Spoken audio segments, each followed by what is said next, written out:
Pas encore sûre parce que ça me paraît compliqué. C'était super bien organisé chez Cécile. Moi, j'ai pas forcément le même temps qu'elle a. Est-ce que voilà, je vais y arriver? Je sais pas. Donc c'est le temps de préparer qui vous fait peur. Oui, oui. Bon, alors là-dessus, on va repasser tout ça en revue tranquillement, mais en fait, vous avez quasiment rien à faire. Parce que moi, j'arrive 1 heure avant et vous avez on va repérer les lieux, comme ça on verra qu'il n'y ait pas de problème logistique. En plus, ça permettra de gagner du temps le jour même. Donc moi, si j'arrive 1 heure avant, ça suffit largement. Il suffit que vous soyez là ou qu'il y ait quelqu'un. Moi, si j'ai repéré où sont les choses, c'est sorti, ça suffit. Et après, la seule chose, et je pense que c'est ce qu'on peut regarder aujourd'hui un peu tranquillement, c'est de mobiliser votre réseau. Alors, voilà, c'est ça. Chez Cécile, il y avait du monde. Moi, je ne sais pas bien comment les gens vont réagir. J'ai 2-3 noms comme ça de copines. Je suis sûre que ça, elles seront partantes. Mon souci, c'est que, voilà, pour la plupart, ils travaillent. Donc, ils sont assez pris par leur boulot et par leur vie de famille. Et du coup, voilà, je ne sais pas si j'aurai assez de monde. Combien est-ce qu'il faut réunir idéalement de personnes? Alors, pour que une soirée soit réussie pour vous, c'est-à-dire qu'il y ait une bonne ambiance et que pour moi, ça fonctionne, parce que moi, je vais vous offrir l'ensemble des produits qu'on va déguster ce soir-là.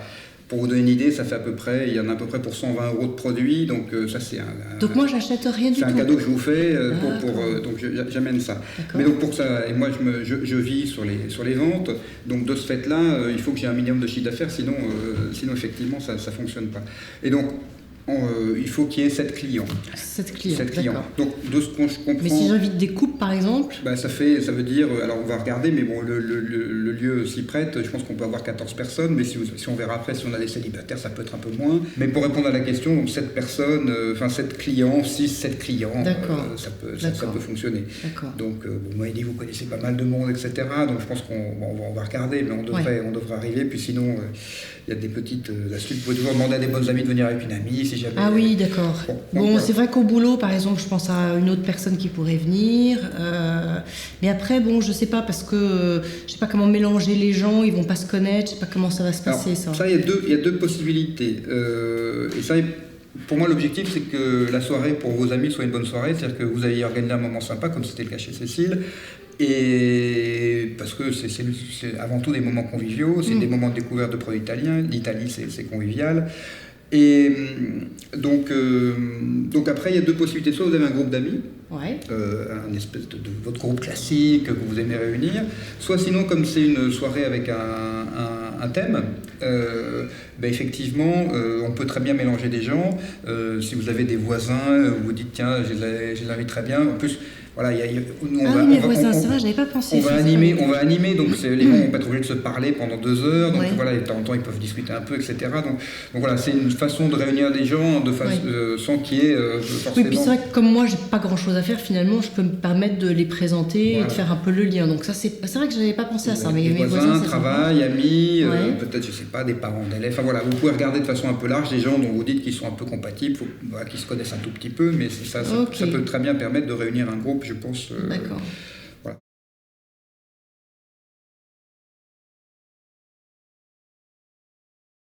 Donc, ce qu'on peut faire, la première chose, c'est peut-être d'aller faire un petit tour pour repérer un peu l'aspect logistique, pour vérifier que logistiquement, tout va bien.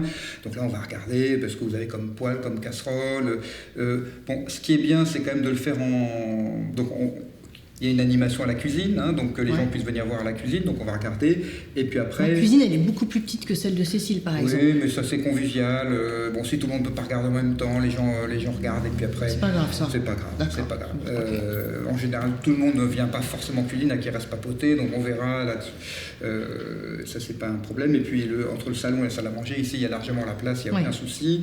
Donc, je pense que... Donc, voilà. Donc, ce que je propose, c'est qu'on regarde la partie logistique et puis après, on se pose pour regarder effectivement, le déroulé vous le connaissez parce que c'est ce que vous avez vu chez Cécile, et puis plus voilà, sur ce qui vous pose peut-être un peu problème, qui est invité, comment, est-ce qu'il y aura assez de monde, etc.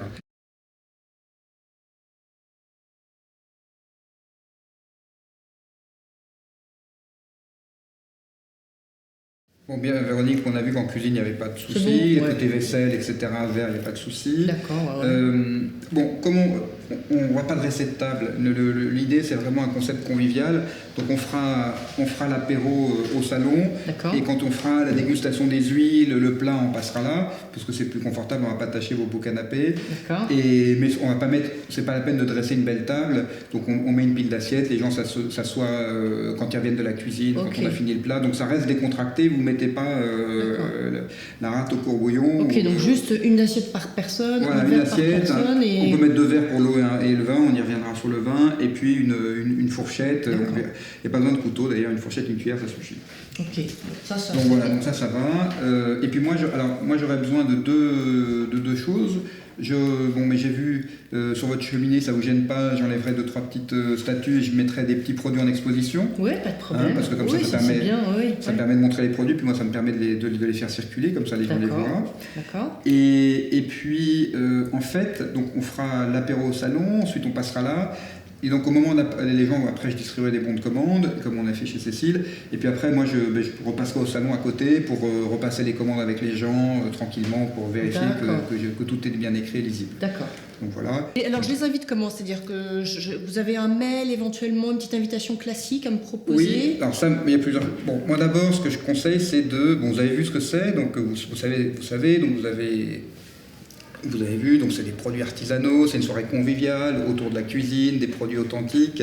Donc voilà, c'est tous ces éléments-là. C'est des distributions en circuit court. Donc après, à vous de savoir dans ce que vous avez apprécié du concept, ce que vous avez envie de retransmettre à vos amis. Et vous les connaissez, donc il y en a ceux qui sont très fanats de bio et de bons produits. Oui, c'est ça que moi j'ai goûté les produits, ils sont super bons. Donc c'est vrai que je peux facilement leur dire qu'on se régale. Et puis vous pouvez insister, si vous avez une copine qui est super cuisinière, vous pouvez lui dire tiens, tu vas prendre Voilà, vous pouvez adapter un peu le discours en fonction de ce que c'est qu'une soirée à vos amis. Mais moi je conseille vraiment d'appeler les gens au téléphone. Parce qu'on a des mails tous les jours, et si les gens reçoivent un mail, tiens, je t'invite à une dégustation vente, aujourd'hui il y a pas mal de ventes, les gens peuvent être sollicités. Donc un mail n'a pas forcément le même impact qu'un coup de fil où vous leur dites tiens, moi j'en ai déjà fait, c'est très sympa, voilà, j'ai envie de te faire connaître, etc. Bien sûr. Donc voilà, je vous conseille, c'est peut-être une dizaine de coups de fil à passer. Après, si vous avez des amis très fidèles et que vous êtes sûr qu'avec un mail ou un SMS ça suffit, et voilà, il n'y a pas de. Mais je vous conseille quand même d'avoir une invitation orale. Essayez de dire aux gens d'être assez ponctuels parce que c'est une dégustation, donc il y a un début, une fin. Donc s'ils arrivent au milieu, c'est pas terrible. Oui, ça c'est pas comme une vente où les gens rentrent et viennent. Là, on est vraiment tous ensemble. Et puis c'est pas comme un dîner où on peut arriver aussi 45 minutes en retard, c'est pas très grave. Donc le plus on arrive, donc si vous pouvez un tout petit peu insister pour qu'il soit ponctuel, c'est bien. Ouais, d'accord. Et là aussi, surtout sur les gens que vous connaissez comme étant particulièrement en retard. Et puis. Et on leur dit que ça dure combien de temps alors? Alors, l'ensemble dure 2h30. Après, moi, une fois que j'ai fini, j'ai rangé mes affaires, vous pouvez continuer à la soirée avec vos amis jusqu'à ce que vous souhaitiez. Donc, mais globalement, c'est aussi bien pour en semaine parce que ça peut finir assez tôt. Si les gens, voilà. Oui, c'est ça, en semaine, il ne faut pas que les gens ils repartent à minuit. Donc si on dit que ça commence si vous dites 20h et qu'on démarre à 20h30, ça veut dire qu'à 23h c'est fini. D'accord. Après, si les gens veulent rester un tout petit peu, ils peuvent. Ça c'est sympa, non, ça c'est très bien. Je m'ennuie un petit peu quand même, c'est le côté vente, parce que je ne sais pas trop comment leur expliquer, parce que bon voilà, il y a le côté sympa sur l'Italie, des découvertes de produits artisanaux, ça j'ai bien compris, c'est vrai que c'est... Après, je suis un petit peu gênée de leur dire, voilà, en gros, il faut quand même acheter à la fin de la dégustation. Comment je le présente ? Pour moi, il y a deux choses. D'abord, il faut que les gens sachent que c'est une dégustation vente, parce que nous, on a que... Nos concepts sont des produits authentiques, c'est un bon moment, mais il faut que les choses soient claires. C'est-à-dire qu'il ne faut pas qu'il y ait des gens qui se retrouvent croyant être invités à un dîner, que vous avez pris un chef à domicile, et puis ils arrivent, et à la fin, on leur propose de commander. La gueule, donc voilà, donc il faut que les gens ils sachent dès le début, si vous en perdez un ou deux, qu'ils se disent, de toute façon, moi ça ne me plaît pas, il vaut mieux les perdre au début, plutôt qu'ils viennent et qu'ils passent un mauvais moment. C'est des amis, c'est des gens que vous connaissez, donc voilà, donc je pense qu'il faut être clair. Donc maintenant, donc effectivement, il faut leur dire qu'ils vont découvrir des produits et ils ont la possibilité de les acheter. Si vous avez des gens que vous sentez gênés par cela, vous pouvez toujours leur dire qu'il n'y a pas l'obligation d'acheter. Vous avez bien compris que nous, on vit des ventes, donc si vous dites à tout le monde qu'il n'y a absolument aucune obligation d'acheter, que personne n'achète, ça ne va pas être...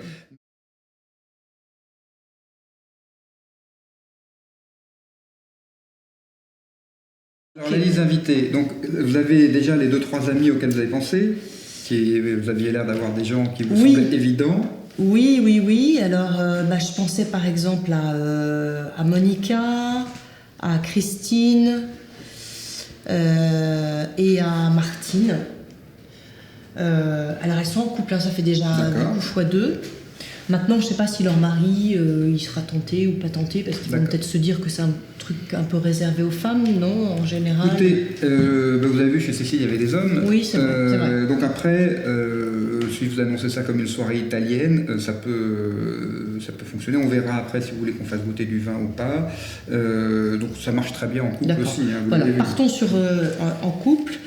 Et puis, il est important de voir avec le gourmet la liste des invités pour connaître le potentiel de vente de la soirée et l'aider à avoir un nombre raisonnable d'invités. Avoir la bonne quantité de clients permettra à la dégustation-vente d'être rentable. Il faut pour cela ne pas hésiter à proposer différentes catégories de personnes, parents d'élèves, amis, voisins, collègues, etc. Alors, ce que je vous conseille, c'est de commencer à inviter les gens dont vous êtes sûr. Oui. Puisque, il y a des gens, soit parce que c'est une vente, ça va pas leur plaire, soit parce que je ne sais, ils sont très, très bookés. Donc des gens dont vous êtes un peu moins certains, appelez-les plutôt dans une deuxième phase, comme ça vous aurez déjà, si vous êtes sûr que vous avez déjà 3-4 personnes qui vous ont dit oui, voilà, vous savez que votre soirée elle va se faire, donc vous êtes tranquille. On peut se dire, c'est que si ça marche, et que ça vous plaît, et que vous trouvez que finalement c'était une soirée sympa, vous n'avez pas eu grand-chose à faire, on pourra peut-être s'en faire une autre. S'il y a des gens qui ne peuvent pas, on verra. Donc ok. Alors les invités au Canada, plutôt les appeler au téléphone. Ensuite vous me disiez, pour moi bien évidemment, je vais vous faire. Moi je fais passer 2 petites choses. Je fais passer un petit mail suite à notre réunion là qui synthétise rapidement ce qu'on s'est dit. C'est très bien. Et puis qui vous donne les principaux arguments que vous pouvez mettre en avant quand vous allez inviter les gens au téléphone. Bon, vous les connaissez, mais comme ça vous les avez sous les yeux. Et puis ensuite, je peux vous envoyer une petite invitation type que vous pouvez personnaliser. Comme ça, quand vous leur confirmez l'invitation après l'avoir eu au téléphone, ça vous fait gagner du temps.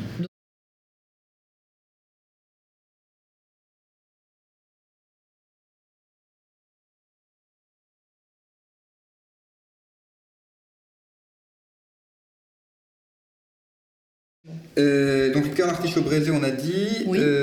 Vous aviez goûté les petits oignons Oui, il y avait ces petits oignons-là qui étaient très bons. Vous voulez les faire goûter ou vous voulez goûter autre chose? Et qu'est-ce que vous me proposez d'autre? Alors, il y a des très bonnes tomates séchées. Oui. Il y en a deux types, soit à l'huile d'olive qui sont très moelleuses, soit à l'huile de tournesol qui sont un peu plus sèches mais très savoureuses aussi, qui a un peu d'herbe et légèrement relevées, un peu comme les artichauts. D'accord. Donc, moi, j'aimerais bien celle aux olives, ça me tente bien. Lors du choix des produits de la dégustation, il faut s'appuyer sur le catalogue Saporissimo et ce que vous avez en stock. Il ne faut pas oublier à ce moment de s'adapter au potentiel d'achat des clients de la soirée. Avant de clore la réunion, il reste un dernier point à aborder.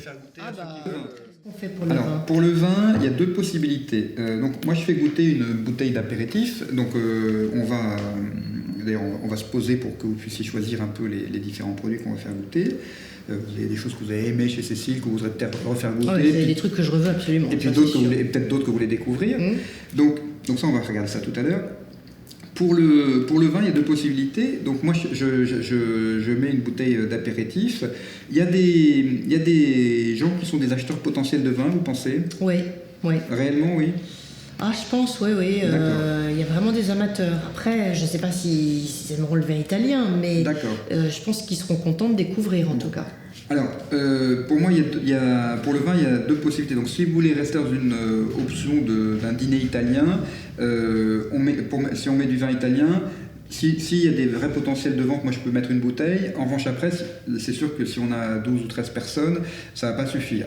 Donc, en revanche, vous comprenez bien que moi je ne peux pas mettre 6 bouteilles de vin.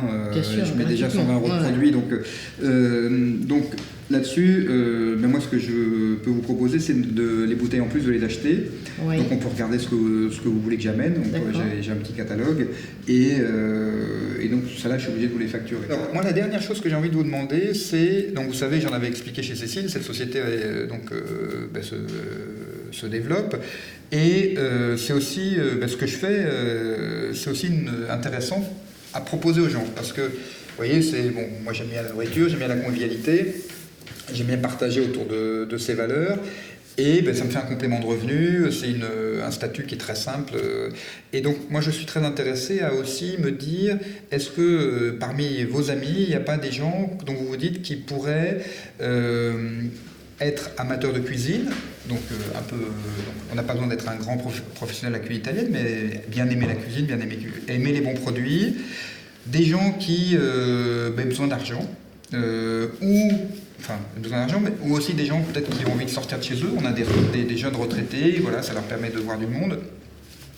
Et donc des gens qui, voilà, avec un goût pour la cuisine et des bons produits, un besoin financier, soit parce que des enfants font des études à l'étranger, soit parce que, je sais pas, on veut agrandir la maison, ou vous connaissez vos amis, et puis des gens qui soient quand même capables d'être indépendants. Mais je dirais, voilà, donc est-ce que vous avez dans vos amis des gens où vous dites, tiens, pourquoi pas, ça pourrait peut-être l'intéresser? Parce que si vous avez des gens comme ça, même si potentiellement, effectivement, c'est pas les gens qui vont acheter le plus, mais moi ça peut tout à fait m'intéresser, ça m'intéresse même énormément, que vous puissiez les inviter. D'abord pour vous, vous leur donnez l'opportunité de découvrir quelque chose qui peut peut-être les dépanner et leur plaire. Et puis moi, ça peut me permettre de développer le réseau, donc ça m'intéresse. En fait, en vous écoutant, ça me fait penser à une autre personne que j'ai même pas mis dans la liste, mais qui correspond peut-être à ce profil-là. C'est vrai que c'est quelqu'un qui cherche à retravailler, mais qui s'est arrêté il y a longtemps, donc c'est pas facile de retrouver du boulot. Ses enfants sont grands, donc voilà, elle a moins besoin d'être à la maison. Et ça pourrait probablement l'intéresser. Et je ne l'ai pas mise, donc on peut peut-être la rajouter. Alors elle s'appelle Bénédicte. D'accord. Et est-ce que vous voulez que je lui en parle un petit peu du coup avant? Alors moi, ça c'est comme vous le sentez vous-même. Je ne sais pas quel est votre degré d'intimité avec elle.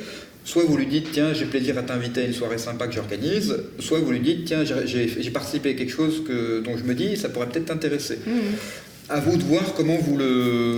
Mais je vais lui en parler parce qu'elle m'a dit qu'elle avait commencé à regarder un petit peu aussi autour d'elle pour travailler. Donc je vais lui en parler avant, oui, bien sûr. Oui, j'y avais pas pensé, c'est une très bonne idée, très bonne proposition, parce que c'est vrai qu'aujourd'hui, les boulots, c'est pas facile. Voilà.